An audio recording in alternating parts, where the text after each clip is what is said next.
Today's podcast is brought to you by Inverted Gear. For all your jiu-jitsu needs, go to invertedgear.com. Save 15% off if you type in the coupon code ShowTheArt15 with no spaces. Our next sponsor is Chimera Coffee. That's Chimera Coffee with a K. They are a coffee brand that infuse their coffee with nootropics. If you don't know what nootropics are, Google it. They can do a much better job at explaining it than I can. Go to chimeracoffee.com, type in the coupon code ShowTheArt for a nice little discount. Enjoy.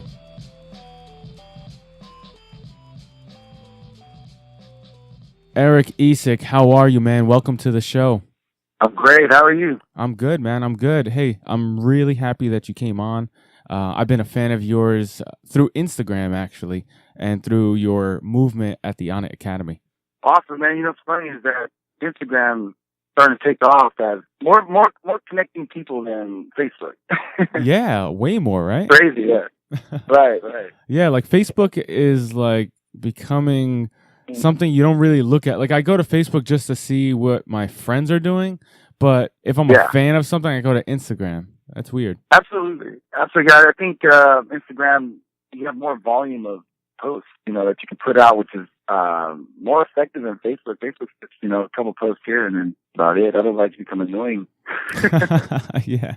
And it's great because I feel like Instagram is like a little better than Twitter, because Twitter, like you can get in depth and I guess people that you normally wouldn't meet's mind, but Instagram, you get to see and experience them as well. Absolutely. Yeah. You know, Instagram, you can really make it really colorful. Like a Twitter, like you're saying, you really got to create the color by reading the text, and you got to, or the post, and it's just like, I really don't get what he's saying, and then you have to click a link, and then it takes you to the Instagram, and you're like, I could have been looking at the Instagram the whole time.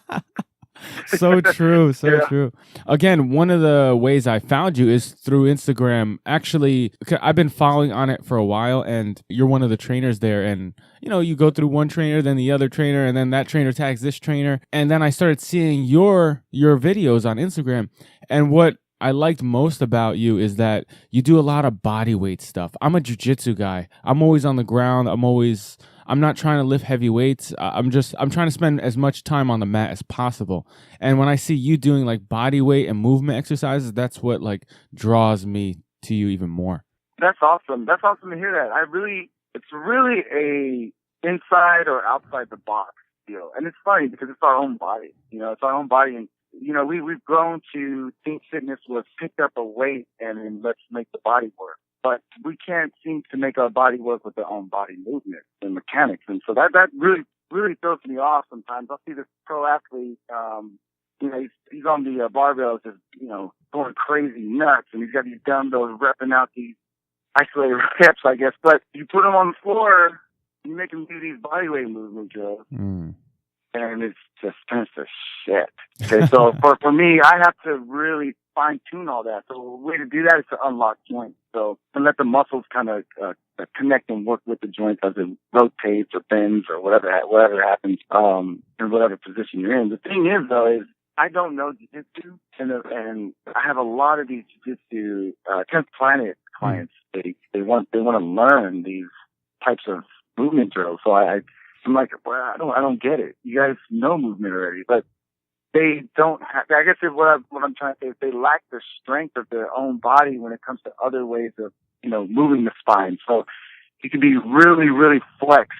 So if you're on the ground on your back, your spine's super flexed. So you're very comfortable in that position because you're trained to do that. Mm-hmm. But when I have jiu-jitsu athletes go the opposite way, where they extend their spine, like say a plank position, and then I have to really level out the vertebrae so they align, it's just completely difficult for them to manage.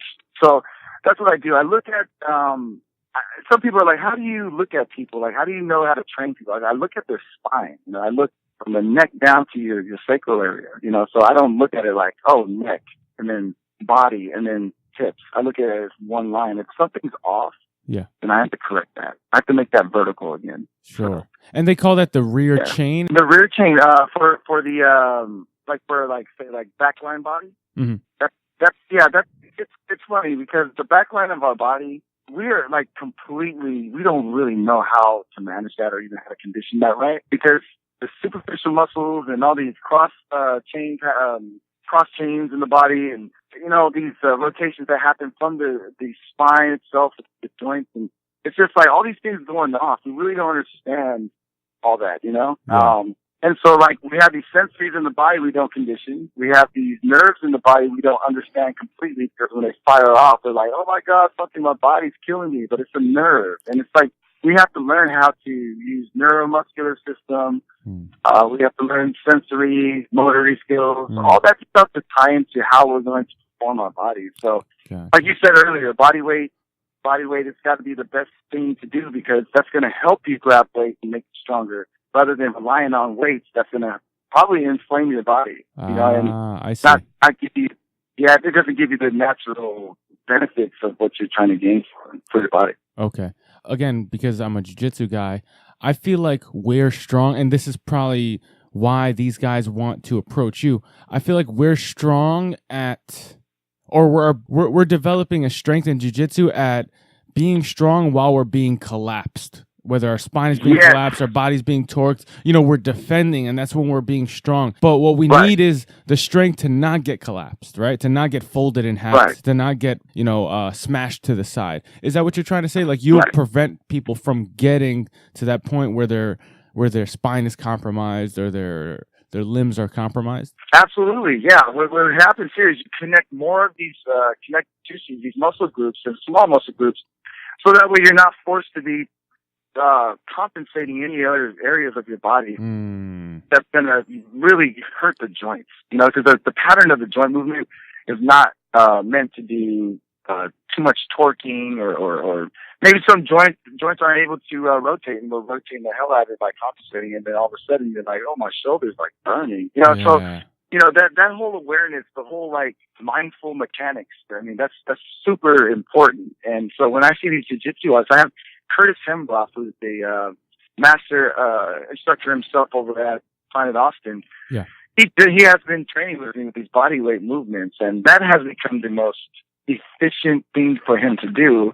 And I've seen his game propel and excel immensely. It's crazy. Like, I mean, especially how you brought up body weight. I'm glad you brought that up, because a lot of people, they start bringing up mace with me, and I love the steel mace. Yeah. Don't get me wrong, but you have to start from body weight first before you start picking up a weight. You gotta master your own weight. Yeah, master your own weight before you pick up a weight. That's funny that you say that. I always kind of thought that and believed in that. Like, I should be able to do a couple of pull-ups before I even go to the lat pull-down machine. I should be able to do like deep body weight squats before I do it with a weight.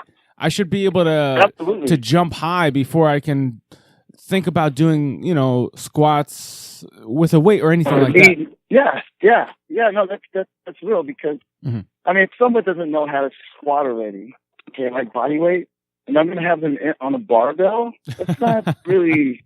It's counterproductive, right? Yeah, and I'm not going to instruct him, to try to get his body right during load. Yeah, it doesn't really work for the athlete. The athlete has to be mindful at all times. So that's how I like to train. This is a good question I have, and I'm actually. It's funny that we're on this topic, because I'm actually in the middle of reading Kelly Starrett's book, Supple Leopard. I forget the title of it, but he talks about being mindful of your core and bracing your spine when you're in most positions.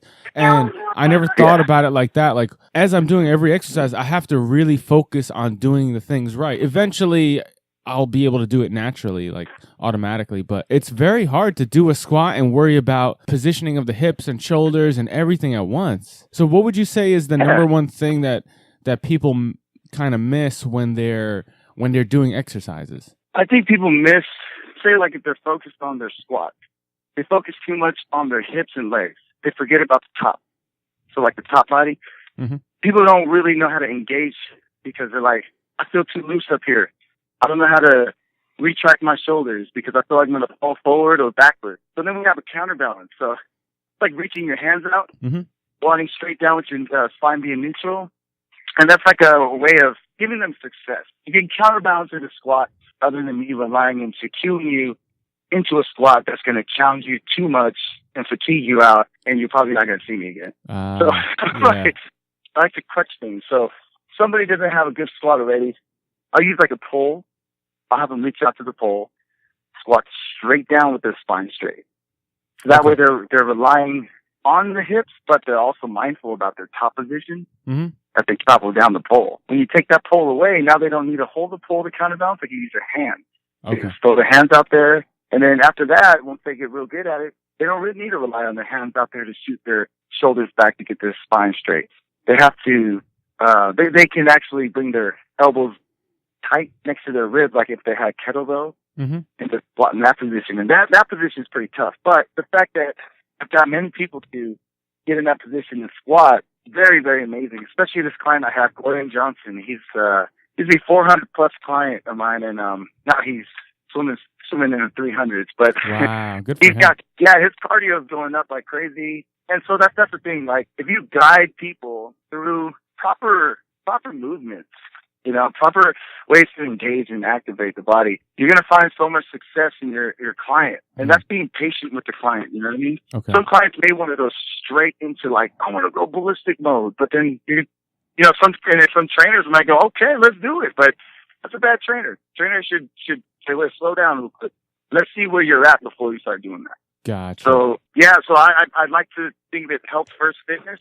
I like to see progressions happen, and I like to sculpt a perfect body and be patient with that with people, because everybody wants to hit the steroids and get big the next day. So I'm not really that guy. Yeah, so true. Now I want to get into flexibility a little bit, but before we move on, I wanted to go back into the squat real quick, because squatting is like a big deal, right, in fitness world, and a lot of people think they do it right, but they actually don't. Can you maybe describe maybe a couple of the major problems people have with doing squats, even though they think they're doing it right, but they're actually not? Like, what are some major problems? Is it like weak hips? Is it, their toes are pointed in the wrong direction, their knees are collapsing, maybe their back is not strong enough? Let's see, I have one I'll start off with. Let's see, so I like squatting with my feet hip width. If I go outside my hips with my feet, there's no way for me to track my toes with my knees. My knees are leaning out or leaning in. So it's leaning in, and I got my feet way out wide, and I'm trying to squat in that position. Some people can actually track their knees over their feet in a wide stance squat position, which I usually call that a sumo squat. So when I tell people to get their feet in towards, hip width with their heels out, now they're in the squat position. But if their feet are out too wide, they might as well drive their 2 feet out 45-degree angles and call that a sumo squat. I got you. That's a different thing. So I try to educate people on that. So when they have their feet get narrow, they feel more in the hips, they feel more in the posterior chain than obviously their limbs. Then I have another problem where I have people squat and they drop their chest before they drop their butt. So when they drop their chest, they think they're doing a squat. I'm like, well, you are doing a hinge squat. Yeah, you're bending over. Yeah, you're bending over as if I'm roaching. So let's change this up. So what I would do is I would tell them, let me read your shirt the whole time. I need to read your shirt. At the same time, I need you to drop your butt down. So you need to bend your knees more. And some people are like, well, I don't like to bend my knees forward because it's bad for my knees. Whoever said that is clearly wrong to an extent. Because if you bend your knees and you still have mid-foot drive, it just means you have more flexion. If you have more flexion and you're able to get into that position. But if you're flexing your knees to get forward past your toes and your heels come off the ground, now you're using a lot of knees. So I don't stop people when their knees go past their toes and they're able to squat down with control. My thing is the limbs are limbs, but if you can control your squat down nice and easy with your knees going over your toes and your feet are flat with mid-foot drive, I think that's a great spot. So that's another thing. People think past the toes is gonna, hurt my knees. I'm like, well, who's telling you this? Because you're too scared to squat, and you're pushing your butt back, slamming your chest down. So they're accepting that as a squat. That's ridiculous. So I have to re-educate people on that. So that becomes an issue because a lot of people really believe that they have to push their butt back before they squat. I say you push your butt back, you're hinging. Yes. That's two. The third one is really not engaging in the squat. So I see a lot of people squatting fast as shit, and I have to tell them to slow down. And they go, slow down? Why? I'm great at squats. Okay, great. You're great at squats. Let's do one thing different. Let's radiate your body into the squat. So I have clients do that are really flexible in squats.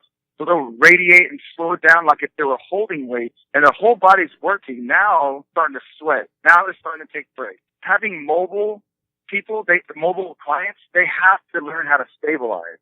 And having very immobile clients, they got to learn how to mobilize. So I have to use those two every chance I can.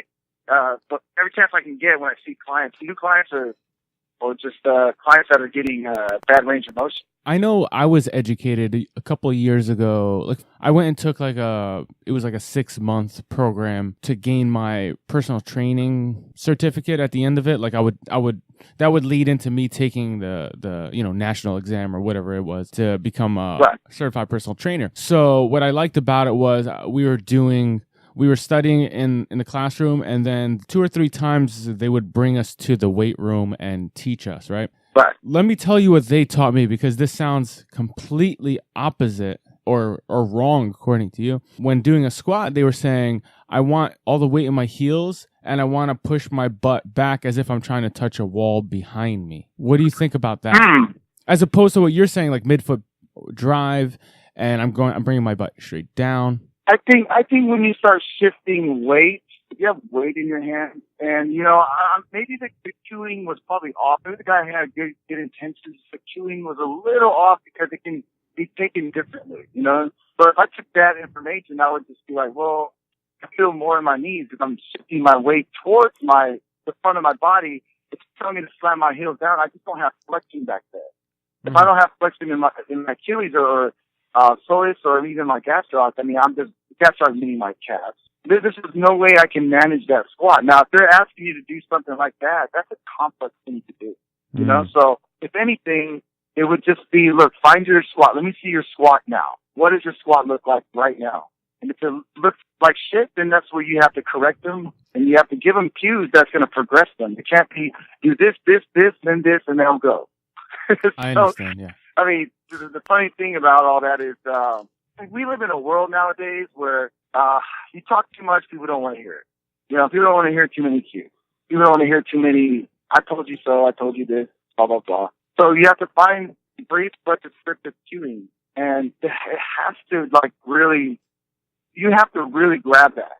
If you grab it, it makes sense, look at my squat now. Great, that's a great squat. But then the cueing's off, and you kind of scratch your head like, wait, what does he mean by that?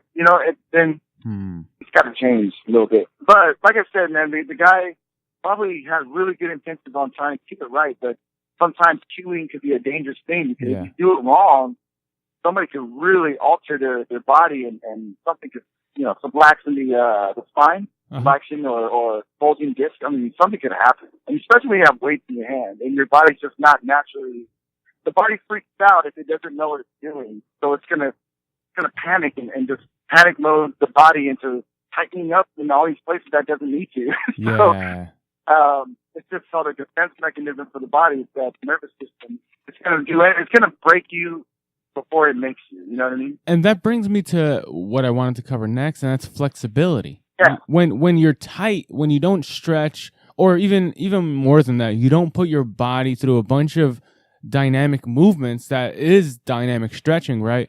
Your body will be tight. It'll be tight in the tendons and the ligaments and the fascia and the muscles. So now when you try to go through these certain movements like a squat or a mountain climber, or you try to touch your toes, what does it do? It locks up. So you think you're really tight, but it's not as much tightness as it is, like inflexibility, as it is your body's nervous system saying, no, don't do that. So yeah, no, you're correct.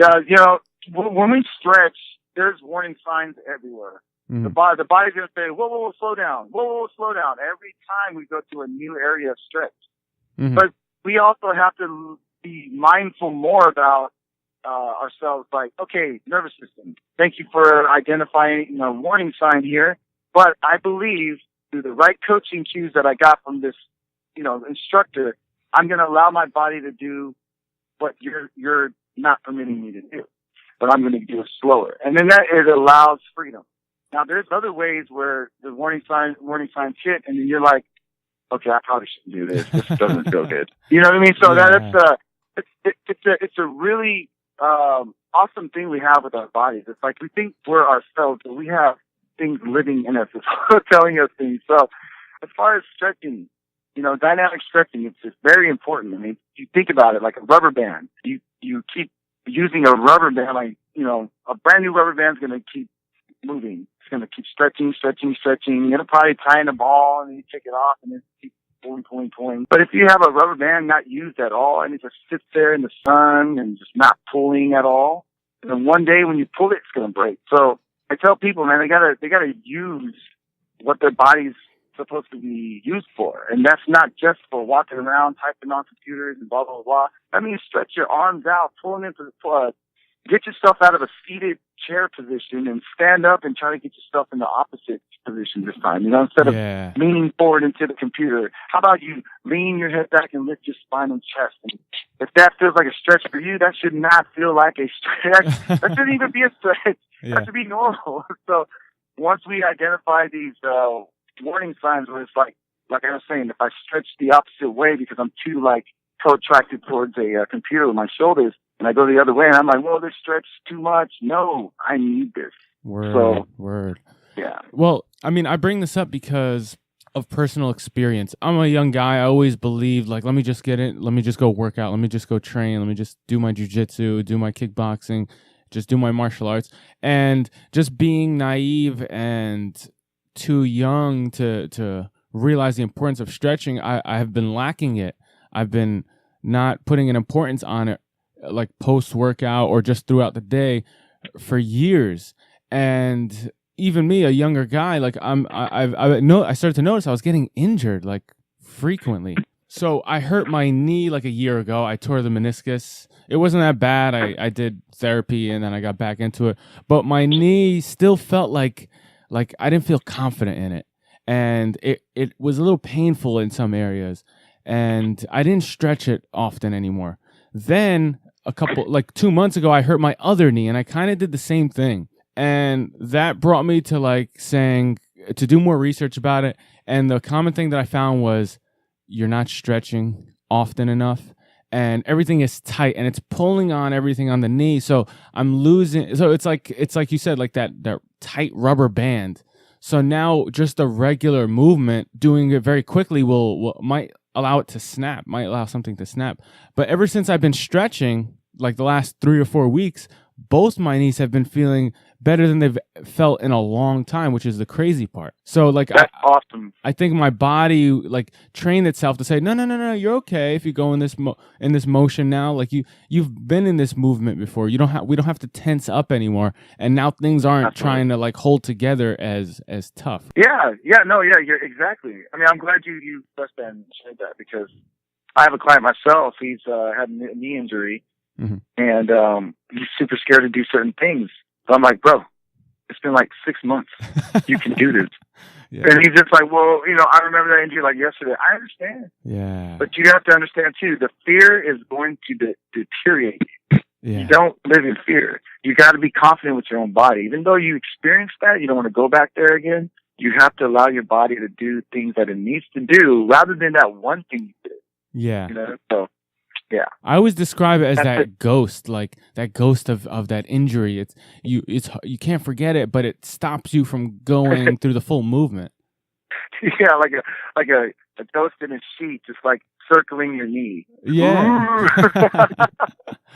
but it's gonna do something to it. The moment I realized that my other knee, my old injury, felt fine was the first couple of training sessions after I hurt my knee a month ago. I was like, all right, let me get back into jiu-jitsu. The first day I went very light. I didn't compromise myself. And then the second or third one, I started to just go a little harder because I felt a little better. And I started to notice I was doing a lot of techniques, a lot of guard passes, a lot of movements with my old injured knee. but I wasn't worrying about it at all. And it was going through all the movements, like all the movements that I would hold myself back from doing, I was doing naturally because I felt like I couldn't do it on the newly injured side. You know what I'm saying? Yeah, man. That's crazy. It is crazy. You know what's crazier is even though, you know, the injury, you're like, oh, I got to protect it. I feel weak there. It's not, man. It's strong. Yeah. It needs to be used. Yeah, so it's stronger now. It's like you got punched in the face and, you know, you either cry and run away or you're like, oh, you want to hit? Oh, I'll show you how to hit, you know. So it's one of those things, you know. So true, man. So it's very important to stretch. How often do you recommend your clients to stretch and when specifically? I usually tell them to stretch frequently, but don't stretch too long. I mean, if you're really going to do some work, training-wise, you might not want to stretch too long. I don't want to overexhaust the muscle tissues, I mean, especially when reps require extension. You know, that's what we're doing. We're stretching, we're extending, we're trying to pull the muscle. So I'm trying to make sure that people don't emphasize on stretching too long. But stretching frequently enough where the body is capable enough to keep proceeding its performance during training. So, you know, for longer duration of time stretching, I really recommend yoga just because that is a training session itself. So I have this one instructor, Erin Furry from Black Swan Yoga, who does a great job with that. She's very mindful about movements and actually carries you through great cueing. So, that being said, that kind of system itself is training. You know what I mean? So yoga is training when you have the right instructor to put you through those types of stretches. Now, if you have a yoga instructor that's just saying, "Be a rainbow and do this and that and that," and then "I'll be a snake and move your spine," it's like, whoa, I don't want to be a snake. Yeah. So it's like, you know, you'll have you know, your ups and downs with those type of instructors, as well as any other trainers out there that but like I said, to each his own. Maybe some people like that, you know, so you just let them go that way, and then you let the other people that want more education about their body towards the other direction. Yeah. It's funny that you mentioned yoga. I have a training partner in jiu-jitsu that is a yoga instructor, Chris. And, you know, sometimes when we get a chance to, when we have the time, he'll run us through like a 15-minute yoga cool down.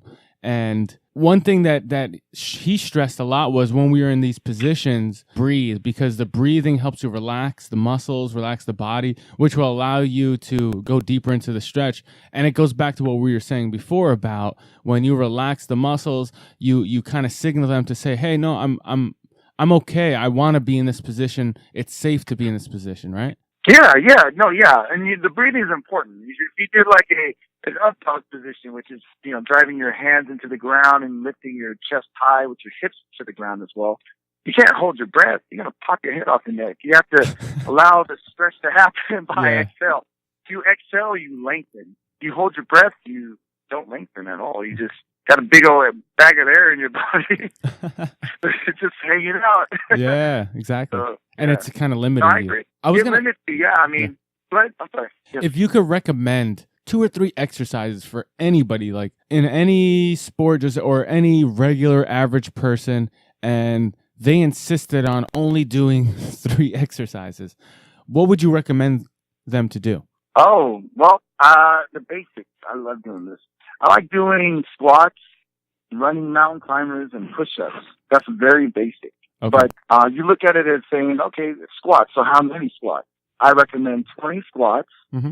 Running mountain climbers is a plank position, and you're just running your knees towards your chest, but you're leaning forward, your shoulders over your hands, so you're in a forward pressure position. So you're just running those out, and you count each leg, 50 on each leg. Yeah. And then you do your push-ups, which is 10. So those rep counts, you do all those, and you do 6 rounds, and that's about it.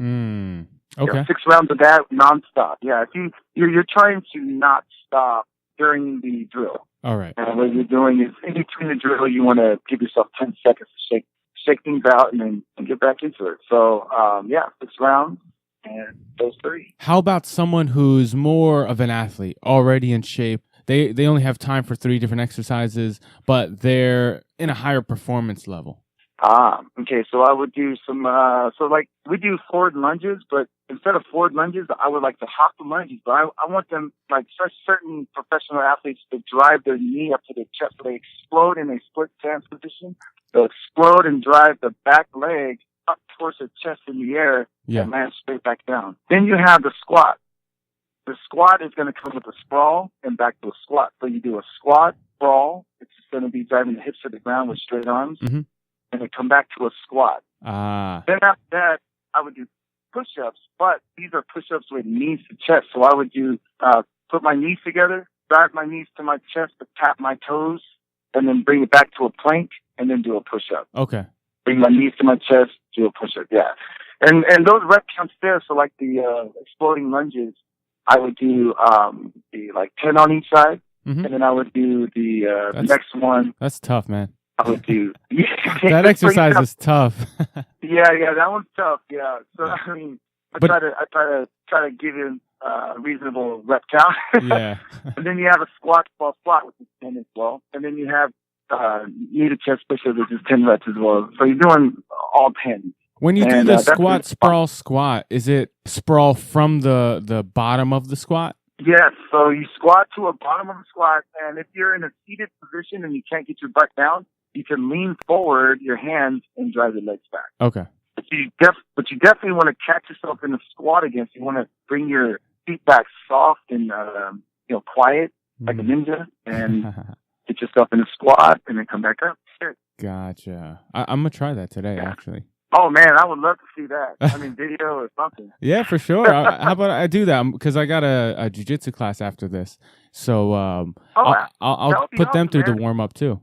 Yeah, that would be great, man. If there's a video and I see it, I'll repost. And actually, going on with warm up, what would you recommend as a warm up to like a group class, like say a jiu-jitsu class or like a martial arts class, or even like a group exercise class? I would do pretty much a spinal flexion and extension. So I'll lift the spine or create it neutral and then make it flex. So I'll use the hips to tuck underneath to make the whole spine flex. Mm-hmm. Another one would be a Tai Chi twist, which is all like rotating. So you're just relaxing your arms and shoulders while you move from the hips. So you're kind of slapping yourself with dead arms. I like that. And then the one. other one is that one feels really great. And then I would do a overhead reach, high hip hinge. So I would hip hinge, a high hip hinge, keep my chest nice and tall. Then I'll take my arms and I'll reach overhead, have my bicep next to my ears. Mm-hmm. And I'm reaching my butt back as I reach my hand up and out. So I'm lengthening the spine. So okay. I have rotation happening from the Tai Chi twist. I have the flexion extension happen from, tucking the hips and tilting the hips back while lifting my spine and rounding my back out. And then I have the other one, which is just lengthening the spine. So I'm making sure all vertebrae are being pulled up and back from the bottom. So like I said from the beginning, I'm all about the spine. So, happy spine, happy life, long life. Lightning rod to your life. Yeah. Lastly, I wanted to go into training clientele, and it's kind of like a 2 or 3 part question. But when you're training a client, there's a bunch of things that happen, and there's a bunch of things that kind of become out of your control, right? So how do you motivate a client that starts to fall off? Aha. I'll just tell them to shake it off. Shake it off. You're doing good. Shake it off. Shake it off. All right, check it out. Just give me this many reps. And it'd be a reasonable amount where it's going to challenge them. Okay. All I want you to do right now. Focus on that. Okay, go. Boom. All right, you got 1. You got 2. If you count for them, they go faster. You go 1. Good. 2. Good. 3. Give me 4. You got 5. You get 5? So I'm just kind of being that mental voice when their mental voice in their own head goes away. Nice. When someone reaches past fatigue, the only thing they hear is breathing from their own mouth. So I have to reassure them that, hey, look, the other voice is here, and I got your back. Yeah. You just gotta perform your best. That body of yours, you gotta perform your best. Would you say that's how you inspire them as well? Yeah, the inspiration comes afterwards. So like the motivation kicks in first, and when they're able to complete a successful amount of reps that I've challenged them on, they come up looking at me like, man, that was so inspiring because I got super motivated to do that. So they want more of it. So that's the inspiration. They want more of that. I've got a lot of clients that tell me, go, man, you motivate me more than my own mom. I'm like, damn, okay. I mean, the fact is, I take it serious. I take it serious that, you know, I'm responsible for you. You know, I'm responsible for your life. I want you to be what you want to be. I'm not sitting here just doing this every day for a paycheck. I want you to create an incredible Hulk body or Spider-Man body, whatever body type. Like, I want to make sure you have the body you want, the strength you desire, and the willpower that you never had before. Lastly, where do you gain inspiration from? My inspiration in fitness came from, well, the man himself, John Wolf. John Wolf has been a longtime friend of mine. We also went to high school together, but didn't know him at the time. All I know is when I was on Aubrey Marcus' podcast, I kind of said the wrong thing, but I can say it again. Yeah, no. But, you know, John Wolf is one of my best friends. I consider him like my brother. You know, I would kill for this guy. So, you know, I don't want you guys thinking that I would actually kill somebody, but I would do a lot for this guy, is what I'm saying. Yeah. He inspired me because I was more into, you know, the massage, you know, just more about the body. Like, what are releases? What are good ways for the body to move without being contraindicated? I didn't know anything about fitness. So I see John has a fitness system going on in Salinas, California. I come and join. He shows me the ropes. I'm fascinated. I put those two together. Now I'm more fascinated and I'm super inspired. And that's how I took off. You know, I used to do music, but that's another story. But I chose to go into this path with John Wolf with fitness because feeling it and doing it and doing it and feeling it, man, fitness stuff that he was doing before, it sold me immediately. My body was addicted and craving it like it was cake, you know? So, you know, and so I'm very appreciative of him, you know, and that's why I consider him, my brother. I've been in business for a while now, and now here we're in ONNIT, and, he's thrived into that position, by doing, his own business, which was, Wolf Fitness Systems in Salinas, California. Now, I'm going to drop a bomb here. So, so John Wolf, okay, and I'm going to find a picture of him.